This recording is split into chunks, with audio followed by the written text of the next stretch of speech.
नमस्कार, India news channel के इस डिजिटल प्लेटफॉर्म पे आप सभी का स्वागत है। आपके साथ मैं हूं प्रिया सिन्हा।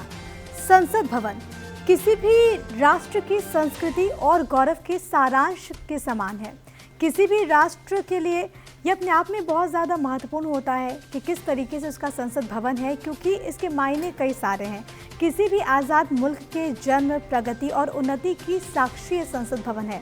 आज इसका जिक्र इसलिए हो रहा है क्योंकि अब एक नई इबारत इसमें जुड़ने वाली है।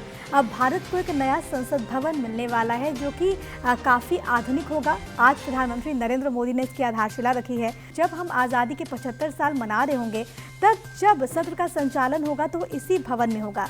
इस भवन में आपको तमाम चीज़ें नज़र आएंगी, खास तौर पर जो विविधता है, जो परंपरा है, उसका लेखा जोखा यहाँ पर आपको नज़र आएगा। तमाम चीज़ों को इसमें उकेरा जाएगा और तमाम चीज़ों को आत्मनिर्भर भारत की ओर इस दिशा में हम आगे कदम रखेंगे। इसमें क्या कुछ महत्वपूर्ण रहने वाला है, क्या कुछ बातें रहेंगी, क्या कुछ अलग होगा, ये मैं आपको ज़रा बता देती हूँ। देखिए, संसद का नया भवन 64,500 वर्ग मीटर क्षेत्र में होगा। इसके निर्माण पर कुल 971 करोड़ रुपए की लागत आने का अनुमान है। संसद की नई इमारत भूकंप रोधी क्षमता वाली होगी। इसके निर्माण में 2000 लोग सीधे तौर पर शामिल होंगे। 9000 लोगों की परोक्ष रूप से यानी कि इनडायरेक्टली यहाँ पर आपको बताएं कि भागीदारी भी होगी। इसके अलावा नए संसद भवन में 1224 सांसद एक साथ बैठ सकेंगे, यानी कि वो जो क्षमता है वो भी इसमें बढ़ जाएगी।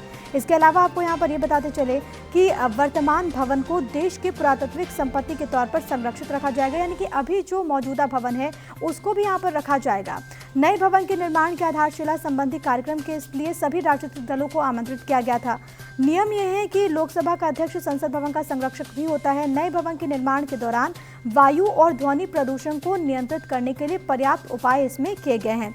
सभी सांसदों के अलग अलग ऑफिसेज होंगे। वहाँ पर पूरी तरीके से पेपरलेस काम हो, इस पर फोकस किया जाएगा, यानी कि डिजिटली तमाम चीज़ों को उसमें किया जाएगा। इस भवन के लोकसभा कक्ष में 888 सदस्यों के बैठने की क्षमता होगी। राज्यसभा कक्ष में 384 सदस्य बैठ पाएंगे।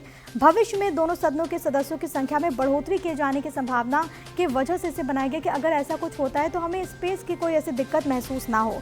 मौजूदा वक्त में जैसा कि आपको पता है कि लोकसभा के 543 और राज्यसभा के 245 सदस्य होते हैं, लेकिन अगर आगे बढ़कर कुछ परिवर्तन भी होता है, अगर आगे बढ़कर इन फ्यूचर आने वाले भविष्य में अगर कुछ परिवर्तन होता है तो इस लिहाज से भी इसे तैयार किया गया है, डिज़ाइन किया गया है। उसका आकार बहुत ज़्यादा होगा। अगर खास तौर पर हम बात करें तो लोकसभा का जो कक्ष होगा उस प्रीमाइसिस को मयूर के आधार पर बनाया जाएगा, यानी कि राष्ट्रीय पक्षी के आधार पर। राज्यसभा की जो वहाँ पर बिल्डिंग होगी उसको कमल के तौर पर बनाया जाएगा, यानी कि राष्ट्रीय फूल के तौर पर इसे बनाया जाएगा, इसका निर्माण होगा।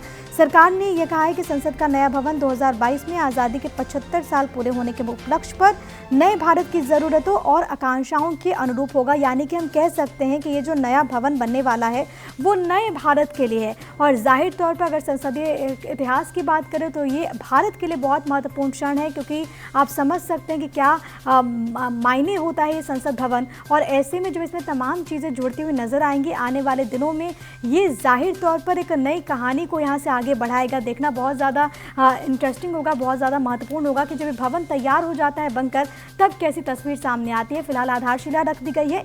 आप क्या कुछ सोच रहे हैं, वीडियो पर कमेंट करके हमें ज़रूर बताइएगा। लाइक और शेयर करना इस वीडियो को नहीं भूलिए।